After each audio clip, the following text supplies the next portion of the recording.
তোমাকে না জানিয়ে তোমার এই কালো কুচকুচে চুল আমি সাদা করে দেব, রুখতে পারবে? তোমার এই চোখের লাল চাহনি আমি ঝাপসা করে দেব, ঠেকাতে পারবে? তোমার এই লোহার মতো মজবুত দাঁত 32টা 16 একটা একটা করে ট্রান্সফার করিয়ে দেব, তোমার কাছে কোনো পারমিশন নেব না, ধরে রাখতে পারবে? এইভাবে আস্তিন গোটানো মাসল ফোলানো ধরে রাখতে পারবে তো? এরকম করবে না তো? এইভাবে এরকম হবে না তো? সামনে এসে একটা পান দিচ্ছে, এই হাত, চাচা এই হাতটা নিলেন, এই হাতটা কলেন, আরে বাবা দেখ না চিমটি কাটিতে কিচ্ছু নেই।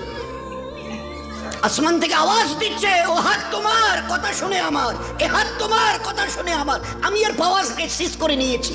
এই দুটো পা যদি হনন হনন করে হেঁটে চলো, খালি একটা পায়ের যদি সামান্য একটু প্যারালাইসিস করে দিই না, তো জীবনভর করে হাঁটতে হবে। বেডরুম থেকে নিয়ে বাথরুম একদম লাগালাগি, অ্যাটাচড, আমরা বলি না অ্যাটাচড। তুই বেডরুম থেকে নেমে বাথরুম কত 4-5 হাত, বেডরুমের দেয়াল আর এটাই হচ্ছে বাথরুমের দেয়াল, মাঝখানে একটা দরজা, তো এখান থেকে উঠে ওই ঘর রুমটাতে পারবে? আছে পাওয়ার? কিসের দেমাগ তোমার? কিসের এই অহংকার তোমার?